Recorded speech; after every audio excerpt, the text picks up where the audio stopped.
Assalamualaikum warahmatullahi wabarakatuh. Alhamdulillah, nahmaduhu wa nasta'inuhu wa nastaghfiruh, wa na'udzu billahi min shururi anfusina wa min sayyiati a'malina. Man yahdihillahu fala mudilla lahu wa man yudlilhu fala hadiya lahu. أشهد أن لا إله إلا الله وحده لا شريك له وأشهد أن محمدا عبده ورسوله أما بعد. Saudara berkerusi yang dikasihi sahibul fadilah Tuan Imam, ahli-ahli jawatan kuasa masjid, hadirin dan hadirat yang dirahmati Allah Subhanahu wa ta'ala. Fungsi kita tak ada tajuk. Saya pun tak tahu tajuk apa cakap.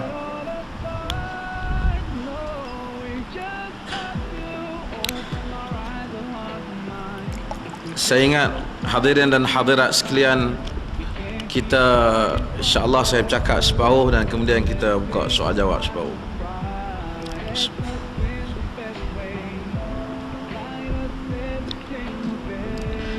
Ada beberapa perkara yang saya nak sentuh secara umum dan tuan-tuan boleh bertanya selepas daripada ini, khususnya yang membabitkan soal yang berkaitan dengan siasah ataupun berhubung dengan politik. Kita tak boleh bercakap pasal parti politik dan kempen parti politik dalam masjid, tetapi kita boleh mempelajari apa yang dikatakan dengan as-siasatus syar'iyyah ataupun politik Islam di dalam masjid. Bagaimana siasah ataupun politik, pendekatan yang diambil ataupun jalan yang ditunjukkan oleh Rasulullah sallallahu alaihi wasallam berhubung dengan siasah ataupun berhubung dengan politik. Oleh kerana siasah, oleh kerana kepimpinan, oleh kerana mengatur urusan hidup manusia, oleh kerana ada pemimpin di kalangan orang ramai dan pemimpin itu menyusun urusan masyarakat, sesuatu yang diperlukan oleh umat manusia. Tak usah kira orang Islam, tak usah kira bukan Islam. Orang yang bukan Islam pun ada pemimpin, ada kerajaannya. Orang yang sembah berhala pun ada pemimpin, ada kerajaan. Sejak dahulu ada pemimpin, ada kerajaan, ada aturannya, ada undang-undang, ada peraturan yang dikenakan kepada masyarakat manusia bagi membolehkan masyarakat manusia itu hidup dalam satu sistem peraturan. Maka apabila datangnya Islam, Islam mengiktiraf, bahkan Islam menjadikan siasah itu sebahagian daripada ajaran dan tunjuk ajar yang telah terkandung dalam Al-Quran dan sunnah Nabi sallallahu alaihi wasallam. Islam jadikan, Islam sendiri ajar kita macam mana nak jadi pemimpin. Islam ajar macam mana nak pilih pemimpin. Islam ajar tentang tanggungjawab taat kepada pemimpin. Islam ajar tentang tanggungjawab pemimpin untuk melakukan kebaikan kepada rakyat. Islam ajar tentang tanggungjawab rakyat untuk setia kepada pemimpin dalam perkara yang tidak bercanggah dengan Al-Quran dan Sunnah. Islam ajar bagaimana ciri-ciri pemimpin. Islam ajar supaya kita dilarang mempunyai perasaan tamak, cinta ingin menjadi pemimpin. Dia ajar adab, dia ajar akhlak, dia ajar kerohanian dalam Islam. Dia ajar bab larangan hubbur riasah, bab larangan cintakan kepada jawatan. Dan Nabi SAW ajar para sahabat bab ini. Ajar para sahabat bab ini. Sehingga Nabi kata, apabila lihat hadis yang diriwayatkan oleh Abdul Rahman bin Samurah daripada Al-Imam Al-Bukhari rahimahullahu ta'ala dalam sahihnya, apabila ada sahabat wakil daripada kaum Abu Musa Asy'ari datang minta jawatan kepada Nabi SAW. Kata Nabi, nahnu la nuwalli hadzal amr man sa'alahu aw harisan alaih. Kami tak lantik jawatan ni orang yang minta dan orang yang teringin, supaya nak buang semua persaingan buruk yang akan berlaku akibat daripada siasah, akibat daripada politik. Nabi ajar, Nabi sendiri memimpin. Nabi memimpin negara Madinah. Nabi ajar akhlak sebagai pemimpin. Nabi ajar akhlak sebagai rakyat. Bila Nabi SAW wafat, ternyata masalah pertama yang bangkit antaranya ialah masalah kepimpinan. Dah ada orang cadang, orang Ansar, ada yang cadang di kalangan Muhajirin. Tapi oleh kerana ada masyarakat Nabi, anak didik Nabi ialah insan-insan yang saleh, para sahabat selesaikan hal ni. Lantik Abu Bakar Siddiq radhiyallahu an naik memimpin dengan penuh rasa rendah diri dan menyerah diri kepada Allah Subhanahu wa taala. Wallitu alaikum walastu bi khairikum. Aku dilantik memerintah kamu, aku bukan yang terbaik di kalangan kamu. Fa in ata'tullaha wa rasulahu fa'inuni. Jika aku taat kepada Allah dan Rasul, tolong aku. Jika tak payah taat kepada aku. Naik selepas daripada itu, perjalanan berlaku dengan baik. Naik Umar bin Khattab radhiyallahu an, memerintah. Abu Bakar memerintah 2 tahun lebih je. Naik Umar bin Khattab memerintah 10 tahun. Pun dalam begitu baik dia memerintah, ada orang yang menikamnya ketika salat. Abu Lu'lu', seorang Majusi, ketika Umar sedang salat, dia tikam dari belakang. Sedangkan Umar ini di antara bau kiri dan kanannya ada beberapa tampungan. Salehnya seorang pemimpin seperti Umar bin Khattab radhiyallahu an. Bahkan kita dengar punya jaga Umar ni pada tahun kemarau, Ramadah, jadi ramad, jadi abu, punya kering, tanah kering keadaan. Itu berlaku kemunduran ekonomi bagi Madinah yang begitu teruk. Ekonomi merudum disebabkan faktor musim. Orang nak makan tak ada. Amirul Mukminin Umar bin Khattab menjadi orang yang paling akhir makan, sehingga dia pastikan rakyatnya makan.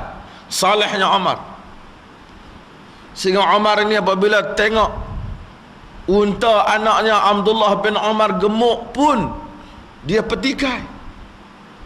Anak dia Abdullah bin Umar, suatu hari dia tengok unta Abdullah bin Umar ni gemuk pada unta orang lain. Dia kata, unta siapa ni? Dia orang kata, itu unta anak Amirul Mukminin.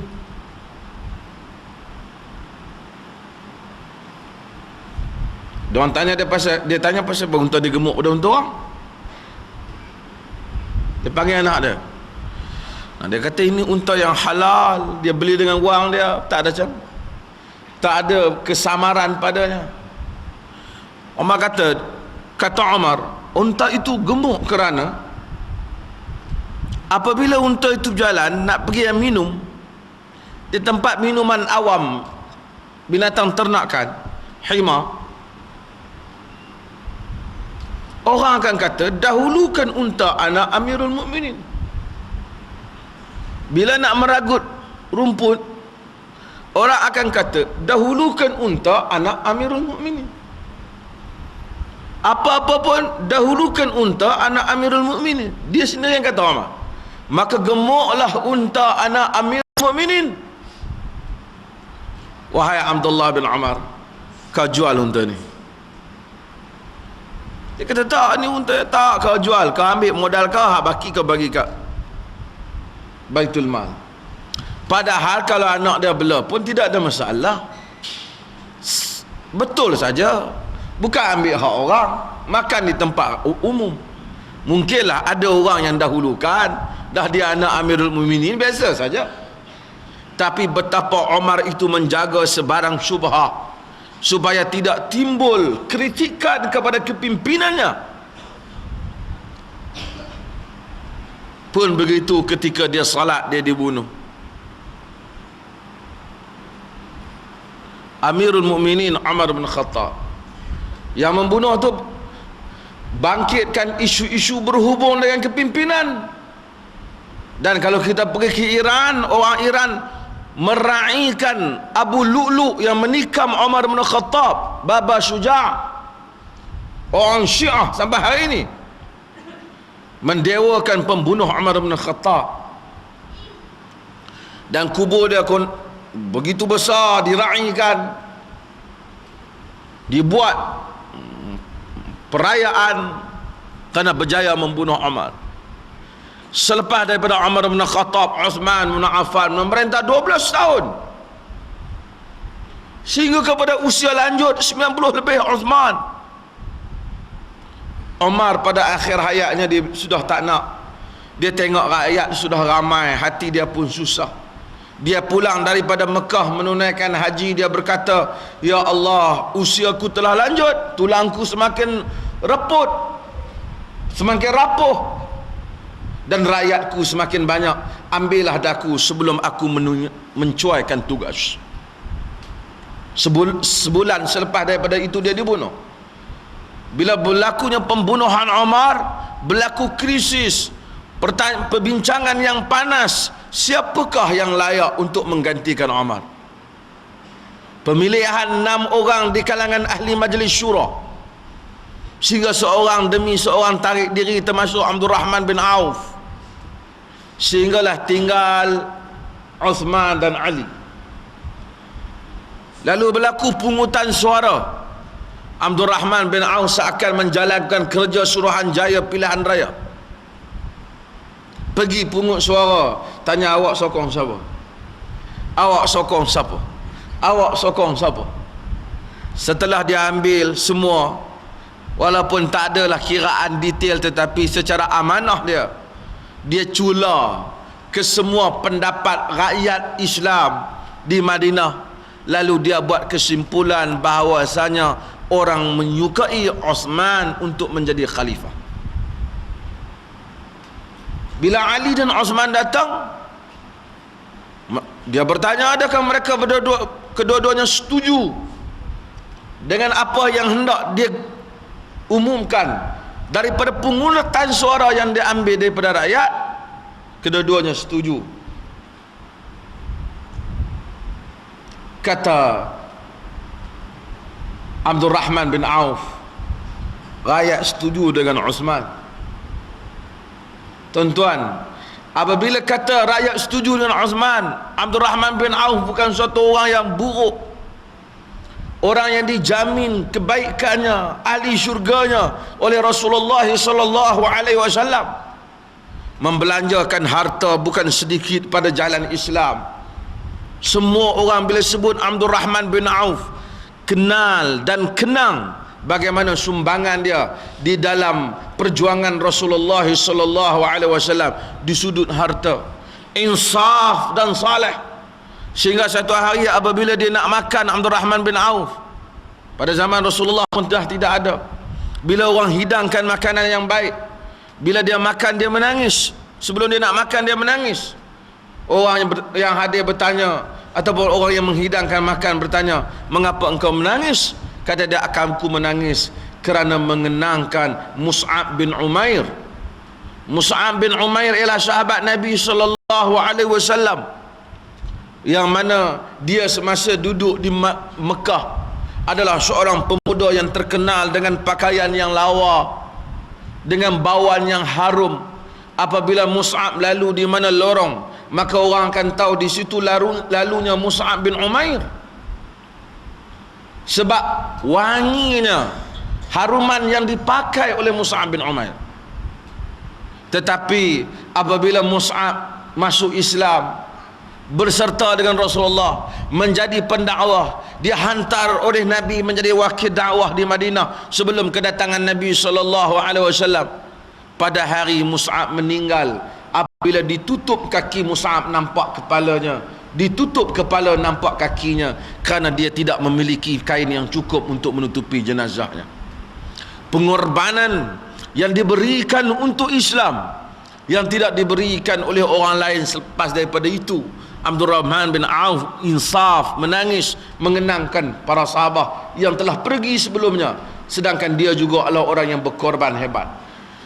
Pun begitu Abdul Rahman bin Auf, apabila dia mengisytiharkan Uthman, ada desu-desas menyatakan pengisytiharan itu tidak benar kerana Uthman sepupu dengan Abdul Rahman bin Auf. Pemilihan ini mempunyai hubungan kekeluargaan, dan isu itulah yang diangkat oleh Syiah sehingga hari ini. Apabila Uthman naik memerintah, negara makin makmur, maka rakyat makin luas, maka krisis politik makin menjadi. Kemuncak kepada krisis itu dibunuhnya Uthman bin Affan radhiyallahu anhu. Orang tak puas hati dengan Uthman. 12 tahun dia memerintah. Orang menuduh Uthman mendahulukan kaum keluarga. Orang menuduh Uthman mengumpulkan harta, walaupun isu itu telah dijawab oleh Uthman di depan khalayak ramai, dan semua pemberontak yang datang tak dapat memberikan hujah lagi. Mereka tetap berperang, kemudian datang mengepung Uthman dan kemudian membunuh Uthman bin Affan, sehingga dunia Islam jadi keliru. Bagaimana khalifah boleh dibunuh sedangkan para sahabat ramai ada? Para sahabat yang nak mempertahankan Uthman tak dapat mempertahankannya kerana dia tak benarkan. Bila Uthman dibunuh, dunia Islam bergolak. Dunia Islam bergolak. Ada kelompok pemberontak meminta supaya salah seorang, sama ada Az-Zubair ibn al-Awwam atau Talhah bin Ubaidillah ataupun Ali bin Abi Talib menjadi khalifah. Keadaan genting, Ali naik memegang jawatan khalifah. Sebahagian para sahabat tidak puas hati, keluar daripada Madinah, berkumpul di Mekah. Termasuk yang keluar itu, yang mencari kekuatan untuk menyerang balas pemberontak Uthman, ialah isteri Nabi SAW, iaitu Aisyah radhiyallahu anha. Sehinggalah membawa kepada pertempuran di antara pasukan Aisyah dan Ali, yang saya ringkaskan ceritanya, yang membawa kepada peperangan Jamal, kerana isu pembunuhan Uthman. Apatah lagi pertempuran itu diambil kesempatan oleh puak munafik sehingga mencetuskannya. Meninggal orang Islam bertempur sesama sendiri, sehingga meninggalnya Talhah bin Ubaidillah, meninggalnya Az-Zubair ibn al-Awwam di dalam peperangan menentang tentera Ali, bukan menentang musyrikin. Sedangkan Az-Zubair ibn al-Awwam, Talhah bin Ubaidillah adalah orang-orang yang Nabi janjikan untuk mereka syurga.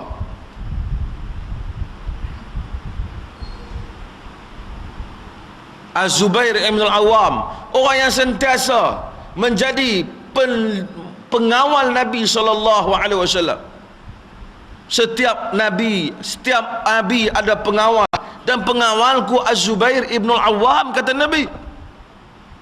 Dia dibunuh dalam peperangan Jamal.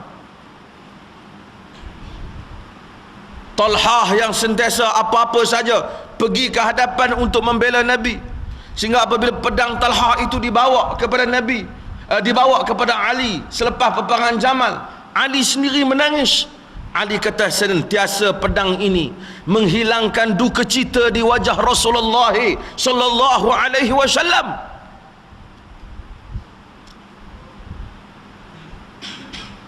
Talhah terbunuh bertempur dengan tentera Ali, wajahnya tersembam ke tanah. Ali turun daripada kenderaannya lalu angkat Talhah. Azizun alayya an araka ya Aba Muhammad majzulan tahta nujumis sama.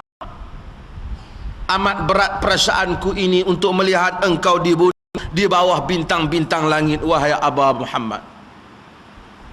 Kepada Allah aku mengadu kelemahan dan duka citaku. Lalu dia kata pada anaknya Ali, wahai anakku, kalaulah ayahmu telah meninggal 20 tahun yang lepas, supaya dia tidak melihat peristiwa ini, alangkah baik.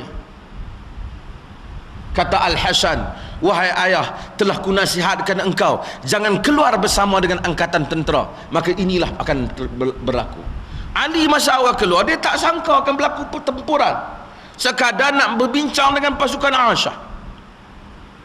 Kemudian berikutnya berlaku peperangan Siffin yang membabitkan tentera Muawiyah dan tentera Ali, yang membunuh puluhan ribu di kalangan umat Islam.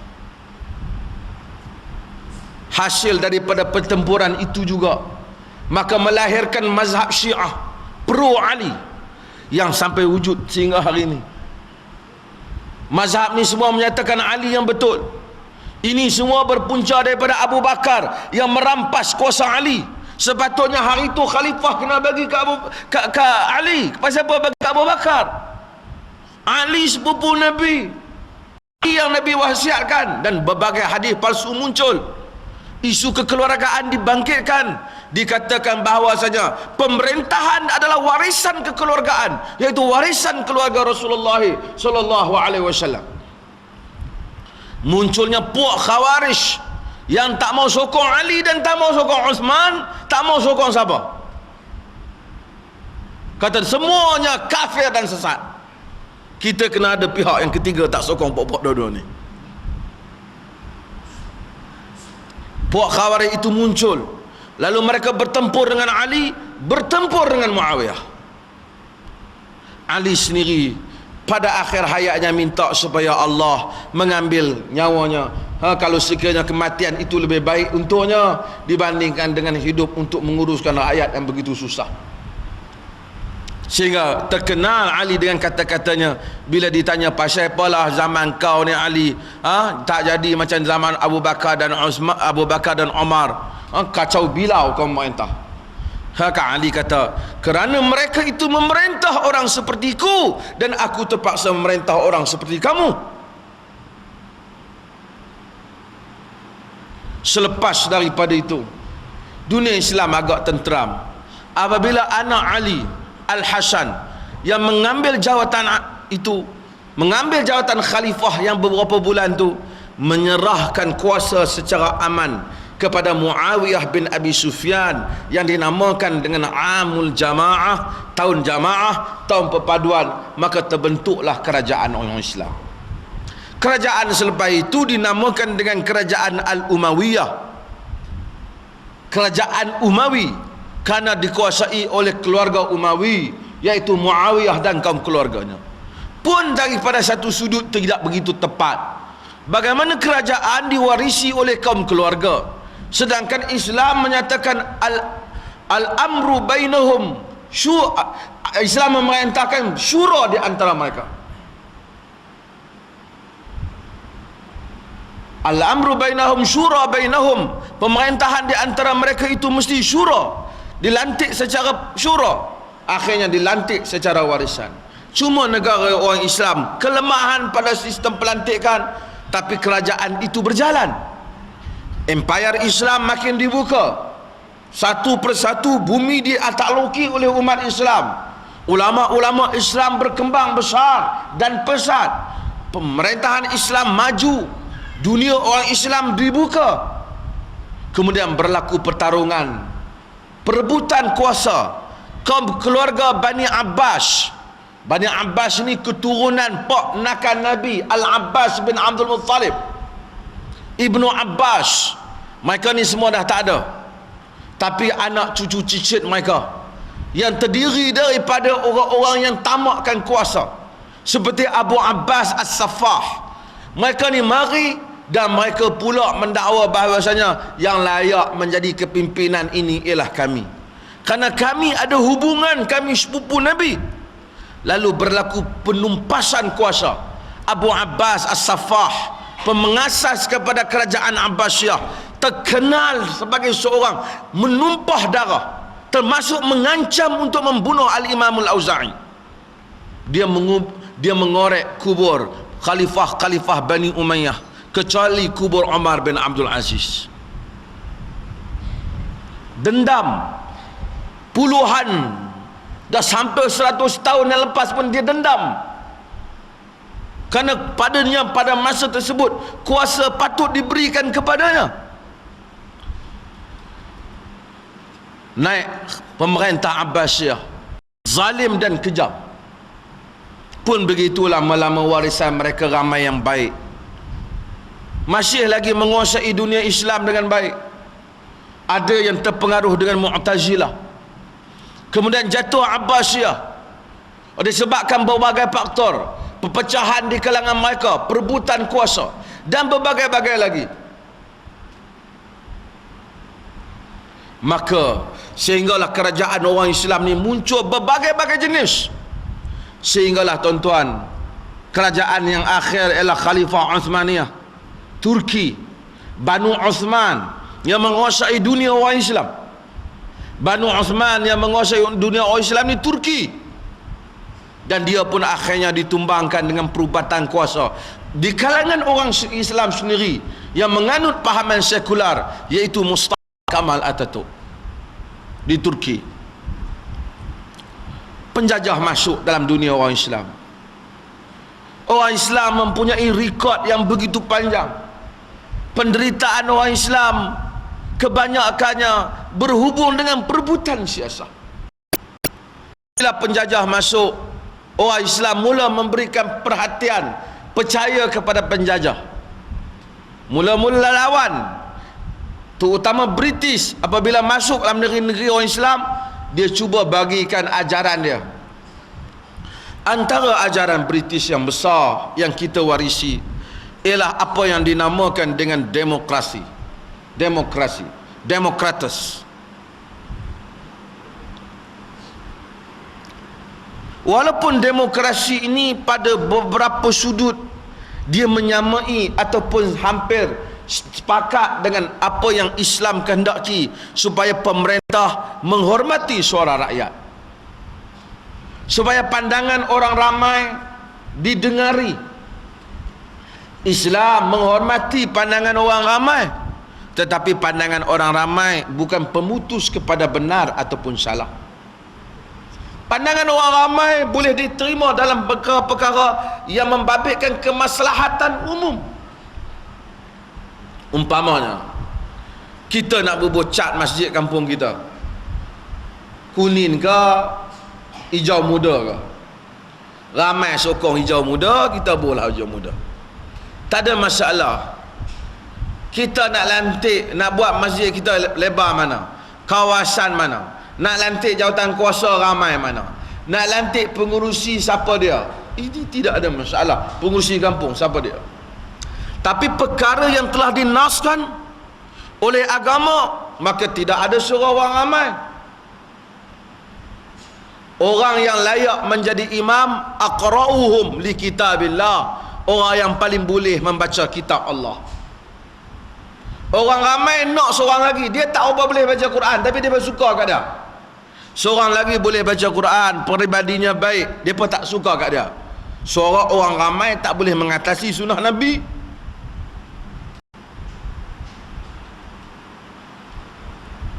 Kalau dia tak mau, kena cari a'lamuhum bis sunnah, yang paling tahu dengan sunnah. Orang ramai tak mau, orang ramai nak cari tu imam hak paling kuat parti dalam kampung dia, umpamanya.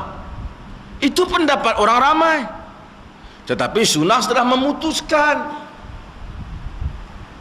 Sunnah sudah memutuskan.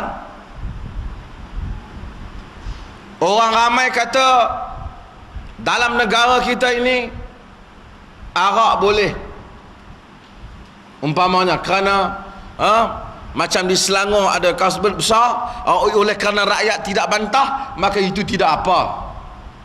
Tapi Allah mengharamkannya. Suara orang ramai tidak boleh mengatasi apa yang diputuskan oleh Allah dan Rasul. Demokrasi berbeza dengan Islam di sudut itu. Di sudut itu, bahawasanya suara orang ramai boleh mengatasi suara Tuhan. Itu masalahnya. Dalam Islam, suara orang ramai dihormati, tetapi ia tidak boleh mengatasi apa yang ada dalam Quran dengan Sunnah.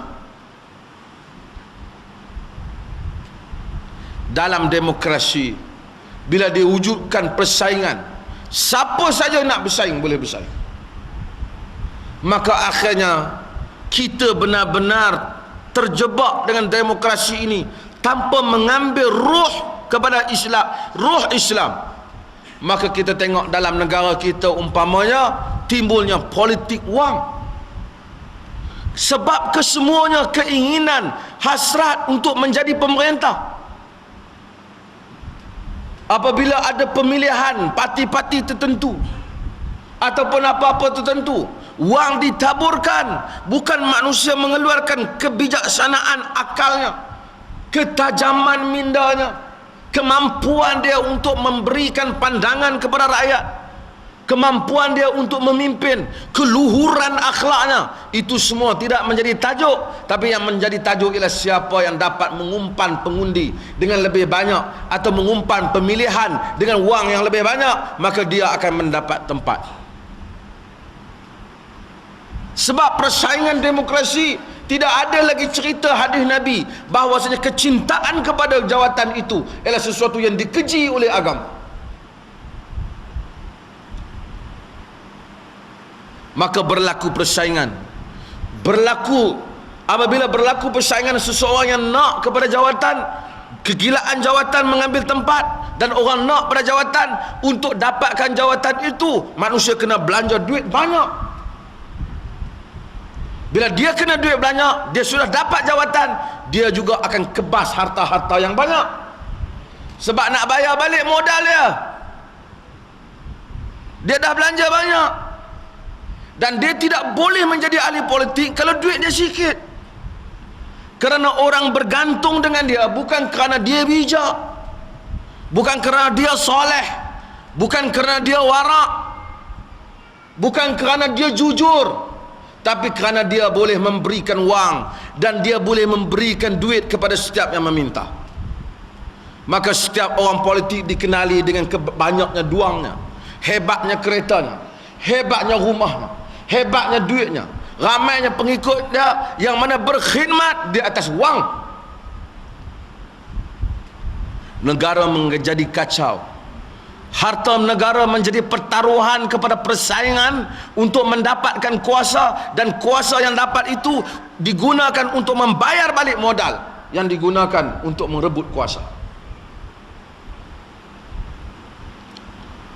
Maka bersaing pihak yang bersaing.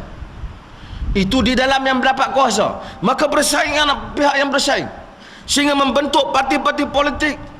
Bila harta dia ambil terlalu banyak, menimbulkan kebencian rakyat dan pemusuhan yang tidak berkesudahan. Sehingga apabila parti-parti politik lain muncul bersaing dalam medan politik, hatta yang menggunakan nama Islam pun jatuh di dalam lubang demokrasi. Apa yang Allah tak benar daripada memaki hamun orang, dia pun maki juga. Apa yang Allah suruh cakap jujur berhubung dengan hukum hakam Allah, dia tak boleh cakap jujur. Dia kena cakap jujur berhubung dengan hukum hakam partinya. Kalau tidak, dia tidak dapat undi. Kalau dia nampak kebenaran di hadapan matanya, ternyata nas ada di situ, dia akan menyembunyikan nas itu supaya jangan orang salah sangka kepada undinya. Dia hanya akan memperjuangkan Islam, apa yang menguntungkan partinya, dan dia akan meninggalkan banyak perkara berhubung dengan Islam, apa yang dia rasa tidak menguntungkan dia di dalam pilihan raya. Itu yang bernama Islam, apatah lagi yang tak bernama Islam. Maka semua mereka yang bersaing dalam arena politik ini musuh memusuhi antara satu sama lain, bagaikan di antara seorang muslim dengan seorang harbi. Tidak ada ukhuwah Islamiah, tidak ada perkataan yang elok. Apa sahaja yang disebut oleh parti lawan adalah salah, apa saja yang disebut oleh parti kita adalah benar. Mereka menyanggahi apa yang Allah Subhanahu wa taala sebut, wala yajrimannakum syana'anu qaumin ala alla ta'dilu i'dilu huwa aqrabu littaqwa. Jangan kamu jadikan kebencian kamu kepada satu puak menyebabkan kamu tak adil. Adillah kerana adil itu lebih dekat kepada takwa. Mereka telah benar-benar jatuh ke dalam kelompok yang disebut oleh Allah Subhanahu wa taala, ya ayyuhalladzina amanu in tuti'u fariqan minal ladzina utul kitab yaruddukum ba'da imanikum kafirin. Wahai orang-orang yang beriman, jika kamu ikut sebahagian mereka yang diberikan kitab, yakni Yahudi dan Kristian, nescaya mereka akan mengembalikan kamu daripada beriman menjadi kufur. Mungkin tidak kufur akidahnya, tapi terikut dengan cara dan sistemnya. Hari ini kita tengok persaingan ini begitu meletihkan kita. Orang Islam bertarung di antara satu sama lain, bagaikan perjuangan jihad fi sabilillah, maki hamun antara satu sama lain, menyalahgunakan harta kerajaan, menyalahgunakan wang, menyalahgunakan masalah agama, menyalahgunakan akhlak, menyalahgunakan berbagai perkara. Bahkan semua ni, perkara ini melibatkan semua puak di kalangan parti-parti itu. Hampir tidak ada yang terkecuali. Sehingga kita tidak tahu siapa yang benar dan salah. Apabila dia cakap agama, dia akan pasti hak agama dia cakap sama dengan parti dia. Kalau ada 1000 nas pun, nas itu akan ditakwilkan supaya sama dengan tafsiran partinya.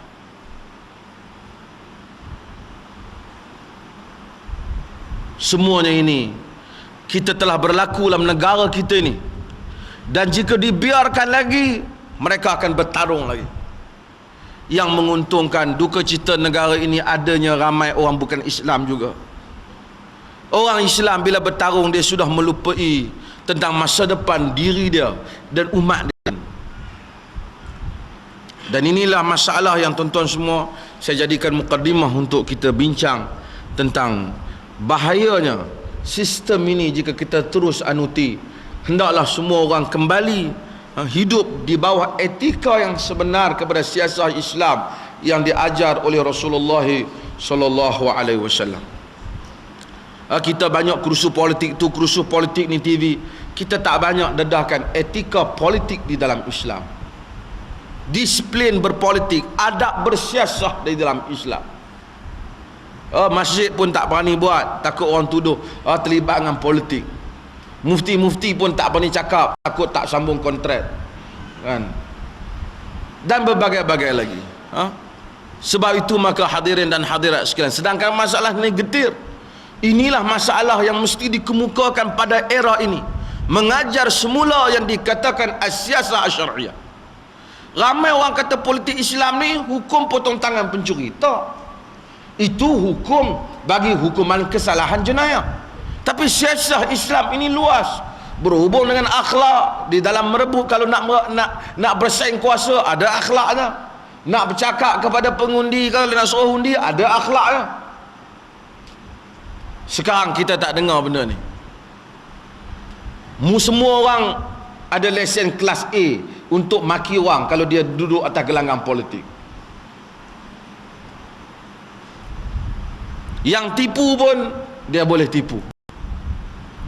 Dan ini semua berlaku macam mana daripada pemimpin yang berkuasa dalam pemerintahan sehingga yang berada di sebalik yang menentang pemerintahan.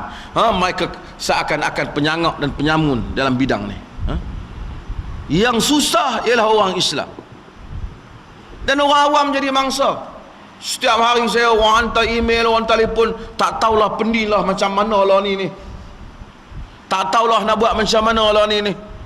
Sebab apa? Rakyat umum pening. Sana baca nas, sini baca dalil. Ha? Dalil pun dia kena pilih hak mana sesuai dengan dia. Kemarin dia cakap macam lain, hari ni dia kata. Kemarin dia kata ada, hari ni dia kata tak ada. Kemarin dia setuju, hari ni dia tak setuju. Kemarin dia kata dalam Quran, hari ni dia kata tak ada dah. Kita tak tahu siapa yang benar, siapa yang salah, melainkan kita mesti kembali kepada apa yang ada dalam Quran dan sallallahu alaihi wasallam. Dan saya buka kepada soalan tuan-tuan sekalian. Siapa yang ada soalan silakan.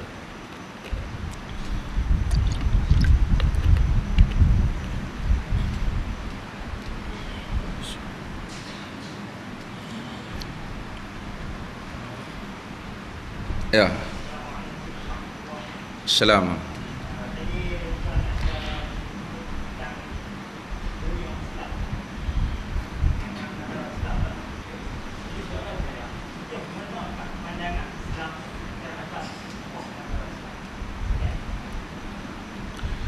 Sejauh mana pandangan Islam terhadap sebuah negara Islam? Tuan-tuan, oleh kerana negara ni bukan orang yang boleh bercakap. Negara ni kita. Sebab apa yang dikatakan rumah Islam umpamanya. Rumah kita tu, rumah Islam ke rumah tak Islam? Kita yang duduk tu Islam. Kalau orang kata ni rumah kafir ni, kita kata kita marah. Jangan main. Kalau kita tengok kata rumah ni tak macam cara orang Islam duduk je. Jadi mendefinisikan apa yang dikatakan negara Islam ini, panjanglah perbahasan di kalangan para sarjana Islam. Bagi saya negara Islam ialah negara yang diperintah oleh orang Islam dan zahir padanya syiar Islam. Zahir padanya syiar Islam. Bila kita masuk, kita tahu negara ini mesti pemerintah dari Islam. Di sudut apa yang berlaku di dalam keadaan negara itu, agama solatnya didirikan, kebebasan orang Islam itu ada, Islam bebas dilaksanakan, orang Islam lebih tinggi daripada orang lain, orang Islam lebih berdaulat daripada orang lain. Tapi hari ini kalau semua orang menyeru orang Islam dan bukan Islam sama, kita kata orang bukan Islam ada hak, tapi ia tidak sama di sudut nilai pada sebuah negara Islam. Dia sama sebagai rakyat, tetapi dari segi sebuah negara Islam, orang Islam adalah tonggak. Orang lain boleh datang dan pergi, tapi orang Islam akan berbenteng darah kerana negara. Dan sebagaimana orang Islam, ada orang Islam yang baik dan ada orang Islam yang tak baik. Ada orang Islam yang saleh, salat, puasa, haji. Ada orang Islam yang tak saleh, yang tak puasa pun, tapi kita kata dia orang Islam. Negara orang Islam pun macam tu. Ada negara orang Islam yang mana mereka nampaknya macam tak negara fasik. Negara kita ni negara orang Islam, tapi banyak juga benda-benda Islam hak tak buat. Kalau kita pergi ke Bukit Bintang tu tak nampak kat mana Islam dia, kan? Tapi kita kata secara umum dia masih lagi sebuah negara Islam, kerana pemerintahnya orang Islam. Islam diikrarkan. Cuma negara ini mesti dibaiki Islam, mesti dibaiki Islam. Banyak benda yang cacat celanya, tapi kita tak boleh kata dia negara kafir. Kalau kata negara kafir sama dengan Thailand. Macam mana di Thailand tu tak wajib kita pertahan apabila orang lain serang, macam tu Malaysia pun tak wajib kita pertahan kalau orang lain serang, kerana kita dah kata dia negara kafir. Tak, dia negara Islam. Kerana dia negara Islam lah kita suruh dia perelok Islam dia. Kalau dia kita kata tak Islam daripada awal, kita tak payah suruh dia perelok. Kita jumpa asing yang tak Islam, kita tak kata asing, aku tengok hang ni daripada pagi duduk sini, mana hang tapi sembahyang zuhur asar buat apa? Kita tak kata ke asing. Sebab apa? Kita tahu asing bukan Islam. Tapi kalau Mamat duduk di Papan Dam daripada zuhur sampai asar tak sembahyang, kata hang ni orang Islam apa ni?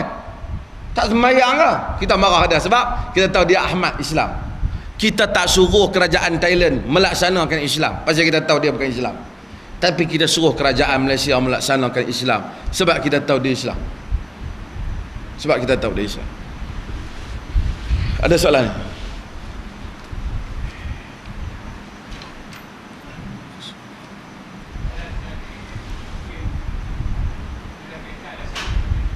Ya.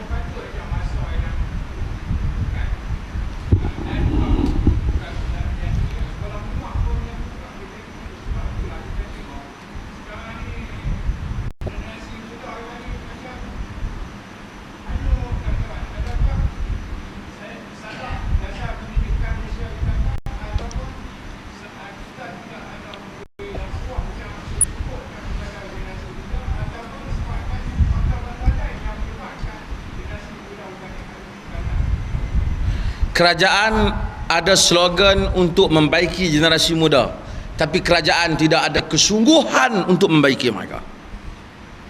Ada slogan, ada peruntukan, tapi tidak cukup kesungguhan. Sama juga kerajaan, dan 2 kali 5 juga hak tak kerajaan. Pembangkang pun 2 kali 5. Saya belasah dua-dua. Saya bercontoh tuan-tuan. Dalam program TV, berapa kerat program yang nak baiki generasi muda?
bayati syika, apa dia tak tahulah apa yang terkandung maksud di sebalik itu. Sebab tu belajar makna. Agama ni dengan makna. Agama dengan makna. Bukan agama dengan makna kosong. InsyaAllah mudah-mudahan Allah SWT. Ada soalan? Mesti ada. Ada boleh ya? Ada soalan? Terima kasih adik kita yang bertanya tu, bagus. Besok bila dah besar baca khutbah habis semangat. Ya, kita perlukan khatib baca khutbah semangat.